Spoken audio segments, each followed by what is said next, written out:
Welcome to The Explainer. Today we're diving straight into the anatomy of a champion and exploring exactly how Luis Enrique rebuilt PSG. We're going to unpack one of the absolute most fascinating tactical evolutions in modern football history. We'll see how Paris Saint-Germain completely transformed from this kind of fractured collection of individual superstars into a ruthless, back-to-back Champions League winning machine in 2025 and 2026. Next year, I will control them all of them, no exceptions. Wow. That fiery quote right there from Luis Enrique perfectly captures his absolute, unwavering commitment to tearing down individual privilege. He literally wasn't interested in a team where certain players had the freedom to just walk around, while everyone else did the heavy lifting. He demanded total cohesion. So here's our tactical playbook for today. 1. The end of the superstar era. 2. Enrique's 4-3-3 tactical blueprint.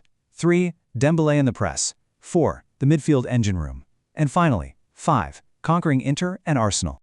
All right, let's jump right into part 1, the end of the superstar era. To really appreciate this shift, you gotta look at the historical problem.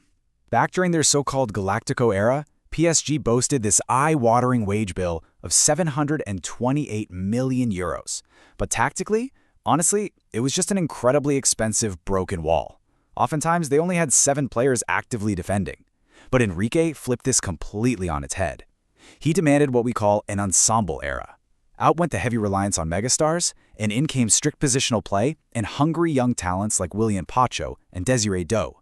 He built a cohesive fortress where all 11 players actually defend. Moving right along to Section 2, Enrique's 4-3-3 tactical blueprint. So Enrique basically traded raw star power for incredible structural geometry. And it's all centered around one core attacking philosophy: overload to isolate. Now, this isn't just passing for the sake of passing. It's a trap. PSG deliberately crowds one side of the pitch with short, intricate combinations. Once the opponent's entire defensive block gets sucked into that space, PSG rapidly switches the ball to the opposite flank, and boom, suddenly you have a fast attacker completely unmarked with literal acres of space to run into. Which brings us to Section 3, Dembélé and the press. You know, a system is really only as good as what it does without the ball. Picture this. You're facing a super highly organized 5-3-2 defense, exactly like Inter Milan's setup in the 2025 final. They just want to sit back and absorb pressure. So, how do you actually trap them and force a mistake? Well, you squeeze them systematically with a 5-man press. Here's how it plays out. Step 1, central striker Gonçalo Ramos angles his run to cut off passes into the center. Step 2, Ousmane Dembélé aggressively sprints right at the ball carrier. Step 3, the nearest midfielders push up to completely suffocate those exit zones. Step 4, fullbacks Hakimi and Mendes push incredibly high up the pitch to deny any wide escape routes. The result? Step 5, the opponent is trapped on the flank, panic sets in, and they're forced into a risky long clearance. But making this work requires an absolutely absurd level of physical effort. Just look at this stat from the Inter match. Dembélé, a winger we traditionally only know for his attacking flair, covered 80 meters at high intensity in a single defensive phase. He literally sprinted from flank to flank. Seeing this kind of off-the-ball work rate from a star player is the ultimate proof of Enrique's new culture. Simply put, if you don't give everything, you don't play. All right, Section 4, the midfield engine room. At the absolute core of Enrique's structural dominance is this dynamic dual engine in the midfield. First, you have João Neves, the pit bull. He's the enforcer, right? He's aggressively pressing and completely blowing up the opponent's buildup. Beside him is Vitinha, the anchor, who provides elite press resistance and dictates the tempo of the whole game. And what makes them so devastating is how seamlessly they rotate. They are constantly swapping positions, making sure that when one steps up to press, there is never, ever a gaping hole left behind. And Vitinha's individual engine? It's just staggering. 100. That's the number of meters he covered in literally 20 seconds against Inter. He intelligently created passing lanes deep in his own half, progressed the ball under intense pressure, and then sprinted the entire length of the pitch to provide a crucial assist. That seamless, lightning-fast link between intense defense and offensive output is the true hallmark of this PSG side. Let's bring it all together in Section 5, conquering Inter and Arsenal. Because all this work brought the ultimate payoff, 5-0. In 2025, PSG absolutely dismantled Inter Milan. We are talking about the biggest winning margin in Champions League final history. Inter's passive defense was just swallowed whole by PSG's fluid rotations, wide overloads, and that suffocating press we talked about. It was total chaos for the Italians, engineered by total control from Paris. Now fast forward to the 2026 final against Mikel Arteta's highly disciplined Arsenal team.